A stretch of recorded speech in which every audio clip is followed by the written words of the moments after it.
In the vast expanse of the galaxy, where stars whispered secrets to those daring enough to listen, humanity had carved out a niche as the unyielding explorers. The Interstellar Alliance, a fragile coalition of alien species, viewed humans with a mix of awe and apprehension. We were the space orcs, as some called us, resilient, adaptable, and fiercely protective of our own. But on the fringe colony of Epsilon Eridani, far from Earth's bustling megacities, Captain Elias Thorne found himself thrust into a diplomatic farce that would redefine his understanding of beauty, loyalty, and love. Elias was no stranger to the peculiarities of alien customs. As a veteran of the Frontier Patrol, he'd negotiated with the crystalline Vortari, who communicated through harmonic vibrations, and bartered with the tentacled Quarks, whose idea of a handshake involved a mild electric shock. But this assignment was different. The Alliance had summoned him to the orbital station of Zorath Prime, a neutral hub orbiting a gas giant riddled with swirling storms. The message was cryptic. Human representative required for cultural exchange. Refusal not advised. Upon docking his sleek corvette, the Stellar Wanderer, Elias was greeted by a delegation of the elegant Solari. They were a species of ethereal beings, their skin shimmering like liquid silver under the station's artificial lights. Tall and slender, with eyes that glowed faintly in hues of violet and indigo, the Solari prided themselves on their aesthetic perfection. Beauty was their currency, their religion, their law. To them, imperfection was a sin worthy of exile. "Captain Thorne," intoned Ambassador Lyriel, her voice a melodic chime that echoed through the grand atrium. "We are honored by your presence. The Alliance seeks to foster deeper bonds between our peoples. As a gesture of goodwill, we offer you a companion from our world, a Solari female of unique disposition." Elias raised an eyebrow, his rugged face etched with lines from years of zero-gravity skirmishes and solar flares. He was in his mid-40s, with a mop of salt and pepper hair and piercing green eyes that had stared down pirate fleets without flinching. "Companion. Sounds like a blind date arranged by bureaucrats. What's the catch?" Lyriel's glow dimmed slightly, a sign of discomfort among her kind. "She is not of our standard, deemed unsuitable for Solari society due to physical anomalies, but humans with your renowned tolerance for diversity might find value in her. This exchange symbolizes unity." The doors to the atrium slid open with a hiss, revealing a figure shrouded in a voluminous cloak.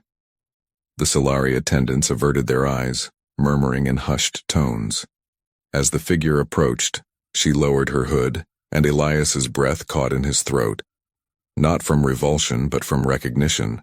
Her name was Zarael, though he knew her by another, Echo. Her skin, instead of the flawless silver, was mottled with patches of deep obsidian and faint scars that resembled star maps. One eye was a brilliant emerald, mismatched against the violet of the other.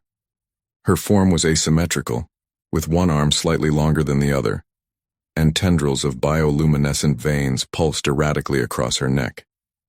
To the Solari, she was the epitome of ugliness, a genetic aberration banished to the fringes of their society. But to Elias, she was the phantom from his dreams, the voice that had guided him through the darkest voids of space. 5 years ago, during a catastrophic warp storm that stranded his ship in the uncharted nebula of whispers, he'd heard her. A telepathic link, faint at first, then strengthening into conversations that spanned weeks. She called herself Echo, a lonely soul trapped in isolation, sharing stories of alien worlds and human folklore. They'd laughed over Earth's absurd myths, debated the ethics of exploration, and in quiet moments, confessed vulnerabilities that bound them closer than any physical touch. "Zarael," Lyriel announced formally. "Meet your new custodian, Captain Elias Thorne of Earth." Zarael's mismatched eyes widened, locking onto his. A faint telepathic brush against his mind confirmed it. "It's you. The Wanderer from the stars." Elias didn't hesitate. He stepped forward, extending his hand in the human way. "I've been looking for you, Echo. Welcome aboard." The Solari delegation gasped, their glow flickering in shock. Whispers rippled through the crowd. How could a human accept such a flawed being without recoil? But Elias saw beyond the surface. To him, her ugliness was a canvas of resilience, a testament to surviving a society that discarded the different. As they boarded the Stellar Wanderer, leaving the stunned ambassadors behind, Elias felt a spark ignite in his chest, a romantic ember that promised adventures far more profound than any patrol mission. Their journey back to Epsilon Eridani was filled with tentative explorations. Zariel, hesitant at first, shared the horrors of her exile. Born in a Silari birthing chamber, her anomalies were evident from the start. Shunned by her kin, she'd been relegated to a remote outpost where her powerful telepathy, far stronger than the average Silari, allowed her to reach across the stars. It was there, in solitude, that she'd connected with Elias during his storm-tossed ordeal. "You saved me," Elias confessed one evening as they sat in the ship's observation deck, watching the hyperspace streams blur past. "Your voice pulled me through the madness. I thought you were a hallucination until now." Zariel's veins pulsed softly, a blush in her species' way. "And you gave me hope. Humans, with your chaotic beauty, see value in the broken. I never dreamed we'd meet." As days turned to weeks, their bond deepened. Elias taught her Earth's customs, cooking replicated pasta, dancing to ancient jazz records, stargazing with a bottle of synthesized whiskey. Zariel, in turn, shared Silari lore, songs that manipulated gravity, meditations that revealed hidden cosmic truths. Their conversations evolved from friendly banter to intimate whispers, laced with unspoken longing. But shadows loomed. Whispers from the Alliance reached Elias. Rumors of a Silari faction displeased with the exchange, viewing Zariel's acceptance as an insult to their purity ideals. And deeper still, Zariel harbored a secret. Her telepathy wasn't just strong, it was evolving, drawing unwanted attention from ancient entities lurking in the void. One night, as the ship hummed through the quiet of space, Elias found Zariel in the cargo bay, practicing a Silari ritual. Her form glowed faintly, tendrils of energy weaving around her. He watched, mesmerized, until she sensed him and turned. "Why me?" she asked, vulnerability cracking her voice. "Out of all the stars, why accept this monstrosity?" Elias approached, gently taking her hand. "Because beauty isn't symmetry, Echo. It's the fire in your spirit, the way you turned isolation into connection. You're not ugly, you're extraordinary." Their first kiss was tentative, a fusion of human warmth and Silari luminescence. Sparks danced where their lips met, a literal glow that lit the bay. In that moment, the galaxy shrank to just them, two souls defying the cosmos. Yet as they pulled apart, a distant alarm blared, a Silari interceptor closing in.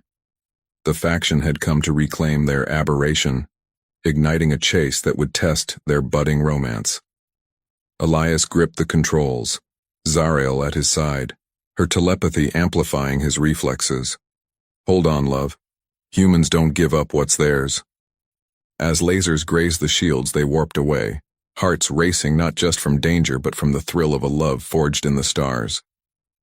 The pursuit led them to the edge of known space, where ancient ruins floated amid asteroid fields. Hiding in the shadow of a derelict megastructure, they caught their breath. "This isn't just about me," Zariel revealed.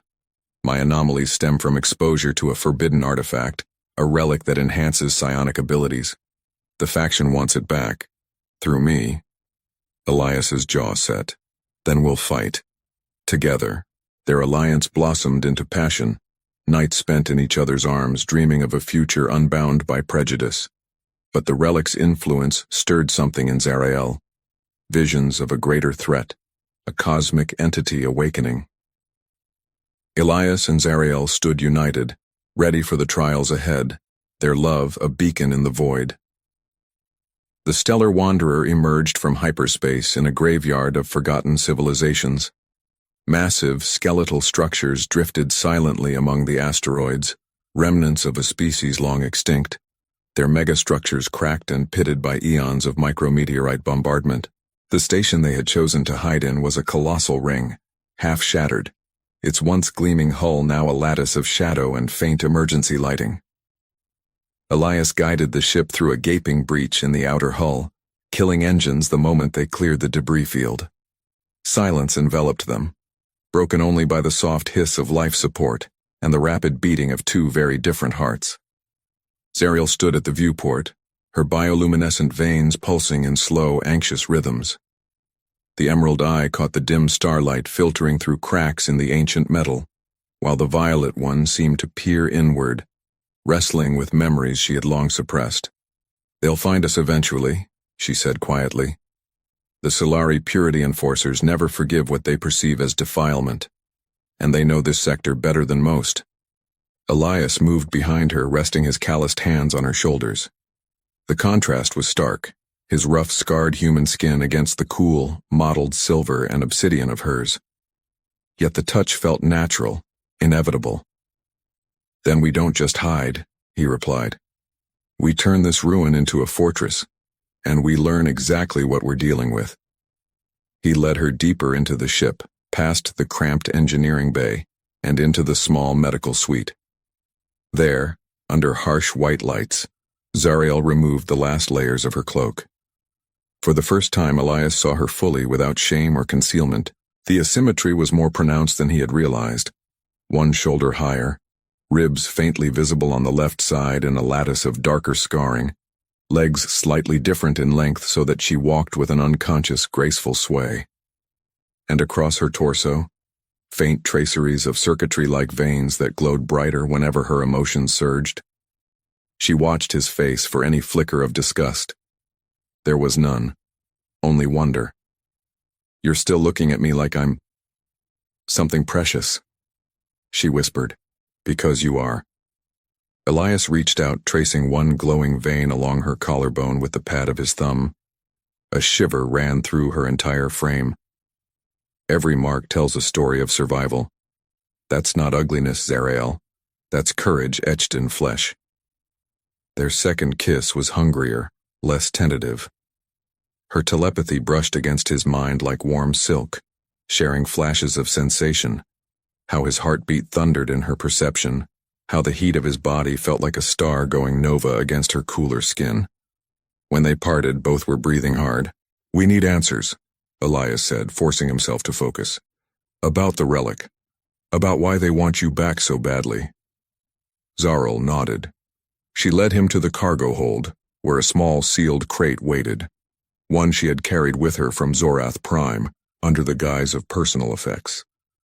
With trembling fingers she opened it. Inside lay a fist-sized polyhedral crystal, black as the space between galaxies yet threaded with veins of shifting indigo light. It looked almost liquid, as though contained chaos swirled within. The moment the lid lifted, Zariel's veins flared in sympathetic resonance. She gasped, staggering. Elias caught her. "Easy. What is it doing to you?" "It remembers me," she managed. "This is the shard of Varathus, a fragment of an elder device. The Solari found it centuries ago in these very ruins. They believed it was a tool for perfecting their genome, removing flaws, achieving symmetry. Instead, it changed me. When I was still in gestation, a containment breach exposed the birthing chamber. Most embryos perished. I survived. But the shard rewrote parts of me, enhanced my psionics, made me this." Elias stared at the crystal. "And they want it back because without it their purity experiments fail, and because it's waking something older, something that's been sleeping in these ruins for longer than any recorded history." As if summoned by her words, a low vibration ran through the station. Dust drifted upward in slow spirals. The emergency lights flickered, then steadied into an eerie violet hue that matched the shard's glow. Zariel's mismatched eyes widened. "It knows we're here." They moved quickly. Elias suited up in heavy combat armor, while Zariel donned a lightweight envirosuit modified with Solari tech. Flexible plates that shimmered to match surroundings. Armed with a plasma carbine and her own formidable mind, They ventured into the ring station. The interior was a cathedral of decay and majesty. Towering arches of unknown alloy stretched into darkness. Faded murals depicted beings with too many limbs and eyes like dying suns. Holographic interfaces, long dead, occasionally sparked to life at their approach, displaying fragments of an incomprehensible language. They followed a pulsing trail of indigo light that seemed to emanate from the shard itself, now carried in a shielded case on Elias's back. The deeper they went, the stronger Zariel's connection grew. She began to murmur translations, piecing together the ancient script. "They were called the Architects," she said. "They built across galaxies, then vanished. Some say they ascended. Others say they were consumed by what they created. At the heart of the ring, they found it, a vast spherical chamber, its walls lined with thousands of identical polyhedral crystals, all dark and lifeless. At the center floated a larger version, the Mother Shard, easily 10 meters across, slowly rotating. Thin threads of energy connected it to the smaller fragments on the walls. The moment they entered, every dormant crystal flickered awake. Zariel froze. "They're greeting me." Before Elias could respond, the Mother Shard pulsed once violently. A wave of psionic pressure slammed into them both. Elias dropped to one knee, ears ringing. Zariel cried out, clutching her head. Through the pain, visions flooded Elias's mind, not his memories but hers, amplified and shared. He saw Zariel as a child alone in a sterile Silari creche, other infants recoiling from her mismatched form. He felt her first tentative reach across the void, desperate for anyone who wouldn't turn away. He relived their first conversation in the warp storm, her fear, his stubborn hope. And then newer images. Silari scientists dissecting failed specimens, purity enforcers executing impure newborns, a secret cabal plotting to harness the shards to sterilize genetic variation across the Alliance. When the vision released them, both were on the floor, gasping. "They're not just after the shard," Zariel said, voice raw. "They want to use it to erase difference everywhere, starting with me."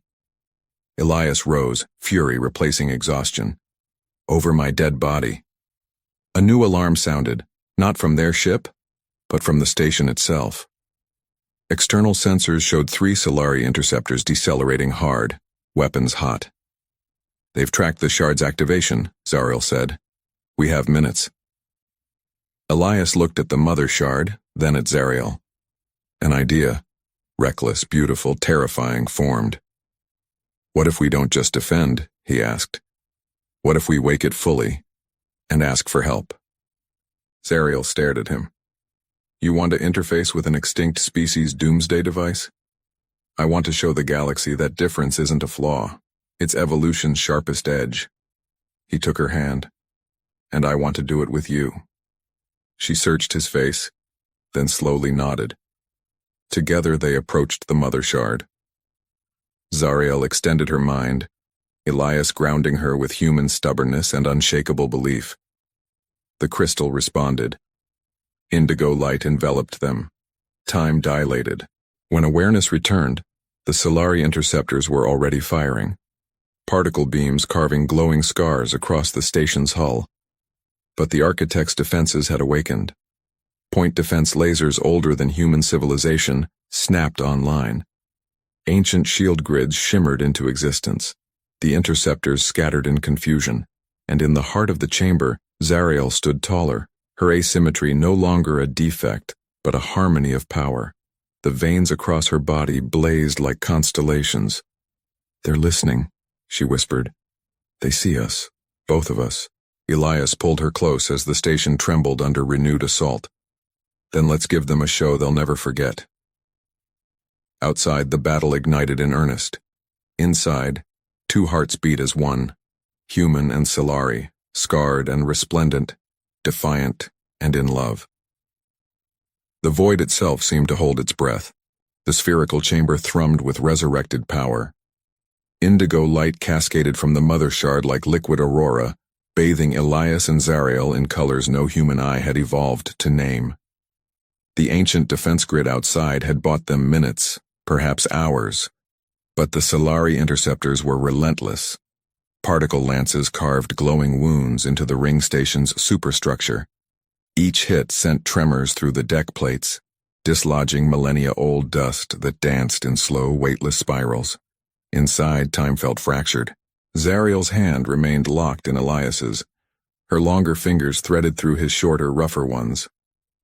The Mother Shard's interface wasn't mechanical. It was alive, a lattice of psionic memory that drank their thoughts and returned echoes amplified 1,000-fold.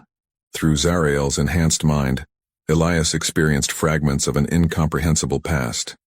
Vast fleets of crystalline vessels seeding galaxies with the gift of form. A species that sculpted suns and wove nebulae into tapestries of light. Then betrayal, not from without, but from within. The architects had sought perfection too zealously. They engineered uniformity. Variation became error. Difference, disease. In their final act of hubris, they created the shards, tools to erase deviation at the genetic level. But the universe resisted. Chaos answered symmetry with entropy. The shards turned on their makers. The architects did not die. They dissolved, scattered their consciousness into the lattice of every crystal, waiting for someone foolish or brave enough to listen again. The vision snapped shut. Elias staggered, tasting ozone and old sorrow. "They're not extinct," he rasped. "They're waiting." Zariel's mismatched eyes were wide, glowing brighter than he'd ever seen. "They sense us. Human stubbornness, Solari deviation. We are the contradiction they never anticipated." A violent shudder rocked the chamber. Warning glyphs flared across the walls. Red-orange glyphs that even the translation matrix couldn't fully decipher, but the meaning was clear. Structural integrity failing. "We don't have time for philosophy," Elias said. He pulled her toward the Mother Shard's core, where a depression the exact shape of a humanoid torso waited. "If they're listening, let's speak plainly." Zariel hesitated. "If we complete the link, the shard may try to correct me, erase what it sees as flaws. Then we show it the flaw is the feature." Elias cupped her scarred cheek. "You're not broken, Echo. You're the proof that perfection is a lie, and I'm going to stand right here and remind the universe of that until the stars go dark." Her bioluminescent veins flared in what he now recognized as love's equivalent of a blush. She nodded once. They stepped into the depression together. The crystal flowed around them like warm mercury, encasing their bodies without suffocating. Neural interfaces older than Earth's first cities brushed against their minds. Pain flared, then clarity. Elias felt Zariel's every heartbeat as his own. Her fear, her hope, the ache of centuries spent unwanted, and beneath it, a fierce, quiet joy that she was finally seen. Zariel felt his in return, the bone-deep weariness of a soldier who had buried too many friends, the reckless courage that kept him moving anyway, the unshakable conviction that no one, not even an entire species, got to decide who deserved love. The Mother Shard drank it all. Outside, the Solari interceptors regrouped. Their commander, High Executor Valor, broadcast on open channel. "Human vessel and aberrant carrier. Surrender the shard. The purity will be restored. Resistance is deviation. Deviation will be corrected." Elias laughed, a raw, defiant sound that echoed through the station's failing comms. "Correction denied," he transmitted back. "We're keeping her, and we're keeping the truth you've been running from." The response was immediate, a concentrated barrage that tore a kilometer-long gash through the ring.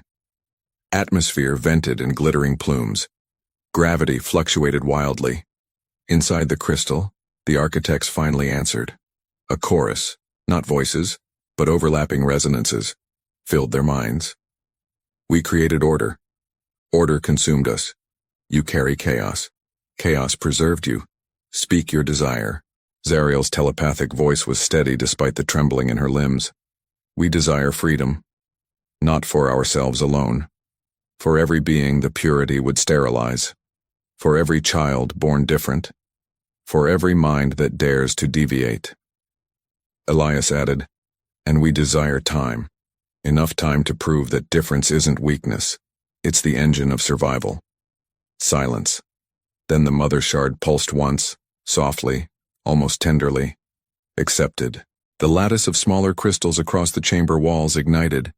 Energy arced between them in blinding webs. The entire ring station groaned as ancient engines long thought dead spun up. Gravity stabilizers snapped online with brutal efficiency. Shield emitters, blacker than black, swallowed incoming fire without ripple. The Silari interceptors faltered. Valor's voice cracked with disbelief. Impossible. Those systems have been inert for... He never finished. A single needle-thin beam lanced from the station's newly awakened core. It did not destroy. It unmade. The lead interceptor simply stopped existing. No explosion, no debris. Only a perfect sphere of nothing where the ship had been. The remaining two vessels broke formation and fled. Inside the crystal cocoon, Elias and Zarel felt the shift. The architects were not granting them a weapon. They were granting them sanctuary and a choice. The voice of the collective returned, softer now. We offer integration. Become the new lattice. Carry our memory. Guide the living. Or depart, and let this place sleep again. Zarael looked at Elias.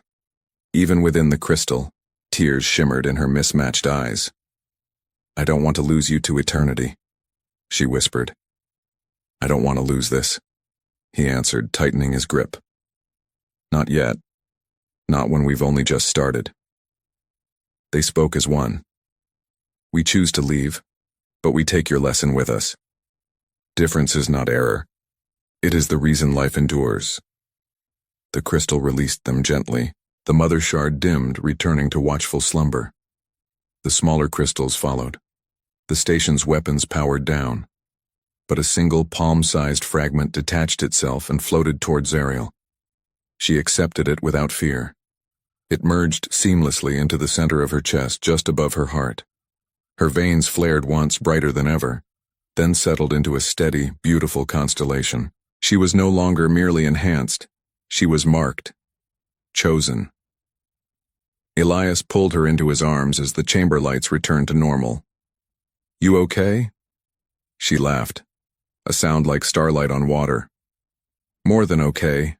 I feel whole. They raced back to the Stellar Wanderer as the station began to self-seal, ancient repair drones awakening to mend what the Solari had torn. Once aboard, Elias set course for the edge of explored space, toward the uncharted Perseus Arm, where no Purity fleet would dare follow. In the observation lounge, wrapped in each other beneath a dome of stars, Zariel rested her head against his chest. The shard inside me, she murmured. It's not controlling me. It's remembering with me. I think the architects left one final gift. What's that? A map, not of stars, of souls. Every place where difference has been hunted, hidden, or hurt. They want us to find them, protect them, show them they're not alone. Elias kissed the top of her head. Then that's what we'll do, you and me. The ugliest damn hero the galaxy never expected. She smiled against his skin. And the stubbornest human who ever refused to let go. Their laughter mingled with the hum of the engines. But far behind them, in the violet storms of Zorath Prime, High Executor Valor knelt before a conclave of shadowed figures. His once flawless silver skin was marred by stress fractures. They have awakened the old ones, he reported, and they have been accepted. One shadowed figure leaned forward, a voice like cracking ice. Then we no longer hunt an aberration. We hunt a heresy. The conclave's eyes, dozens of violet and indigo, glowed in perfect, terrifying symmetry. The chase was far from over. The Stellar Wanderer carved a silent path through the Perseus Arm, far beyond the reach of mapped hyperspace lanes. Here the stars were older, colder, spaced farther apart like the last embers of forgotten campfires. No trade routes, no patrol beacons. Only the quiet roar of the void and the soft glow of two souls who had chosen each other over every law of their respective worlds. Elias stood on the bridge, hands braced against the console, watching the unfamiliar constellations drift past. He no longer wore the crisp uniform of a frontier patrol captain. The insignia had been stripped away the moment he defied the Alliance's summons to return Zariel. In its place he wore simple shipboard fatigues, sleeves rolled to the elbows, forearms scarred from plasma burns, and the small, everyday wounds of a life spent refusing to yield. Zariel entered quietly, barefoot, her steps almost soundless on the deck plating. The palm-sized shard fragment embedded above her heart now pulsed in gentle counterpoint to her breathing. Her asymmetry no longer seemed a flaw to anyone who looked with open eyes. It was balance redefined, strength expressed in uneven lines, beauty carved by survival rather than sculpted by decree. She slipped her arms around his waist from behind, resting her cheek against his back. Through their bond, now deepened by the architect's gift, he felt the warmth of her contentment, a quiet tide that soothed the constant storm inside him. "They're still hunting," she murmured. "I can feel the echoes. Purity Enforcer kill teams, shadow fleets. Even a few rogue human captains who think turning us in will buy them favor." Elias turned in her embrace, cupping her face with both hands. One thumb brushed the faint scar that ran from her temple to her mismatched emerald eye. "Let them come. We've got a head start. A ship that knows how to disappear, and the most dangerous weapon in the galaxy." She arched one silver brow. "And what weapon is that?" "You," he said simply. "Not the shard, not the architect's memory. You. The woman who turned exile into connection. The one who taught a jaded human that love doesn't need symmetry to burn bright." Her veins flared in soft delight. She rose on her toes, compensating for the slight difference in their heights, and kissed him slowly, deliberately, letting every unspoken promise pour through the contact. When they parted, her voice was husky. "Then let's make sure the galaxy remembers that lesson."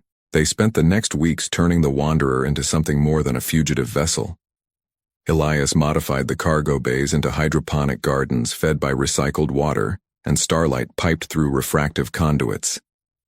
Zariel taught him Solari songs that coaxed plants to grow faster, vines curling lovingly around support struts as though grateful for the music. Together they built a small observation dome at the ship's bow, a bubble of transparent alloy where they could lie on padded decking and watch the stars without a view screen between them and eternity. Nights became their sanctuary. They spoke of impossible futures, a hidden colony where the imperfect of 100 species could live without fear, schools where children learned that deviation was not defect, but the raw material of evolution, songs sung in 100 tongues that celebrated jagged edges instead of polishing them smooth. And in the quiet between words, they loved each other with a ferocity born of knowing how easily it could have never happened. One cycle, as the ship drifted through a nebula whose gases glowed the exact violet of Zariel's untouched eye, the proximity alarms chimed. Elias was at the helm in seconds. Zariel joined him, already reaching out with her mind. "It's not a purity ship," she said, frowning. "It's a distress beacon. Very old, very faint. Human signature." They altered course. The source was a derelict freighter, its hull scored by what looked like claw marks the size of shuttles. No power, no life signs. But the automated beacon still whispered, "Mayday, Mayday, containment breach. Anomalous life form, do not approach." Elias suited up anyway. Zariel insisted on coming. "If there's something alive in there, it may be like me, cast out, hunted, afraid." They breached the airlock together. Inside was carnage, dried blood on bulkheads, scattered personal effects. And in the central hold, suspended in a cracked stasis pod, a creature neither had ever seen. It was vaguely humanoid, skin the color of burnished copper, 6-fingered hands, a face split by a vertical ridge that glowed with inner light. One entire side of its body was covered in crystalline growths, beautiful, deadly, unmistakably the mark of exposure to something like the shards. The creature was alive, barely. Zariel knelt beside the pod. Her hand hovered over the cracked canopy. "She's dreaming of home." They called her kind the Lyrathai. The purity classified them as irredeemably deviant decades ago, exterminated the homeworld. This one must have escaped. Elias checked the pod's readouts. We can revive her, but it'll take time, resources, and if the Purity finds out we have another aberration. Zariel met his gaze. Then we become more than fugitives. We become a refuge. They brought the Lyrathai, whose name they learned later was Kalith, aboard. Reviving her was slow, painful work. Zariel linked minds with her, easing the terror of waking in a strange place. Elias handled the physical care, changing nutrient feeds, monitoring vitals, talking to her even when she couldn't respond. Old spacer stories, terrible jokes, quiet confessions about the woman who had changed everything. Weeks passed. Kalith woke. Her first word, spoken in broken standard, was, "Safe?" Zariel took her hand. "Yes. And you're not alone anymore."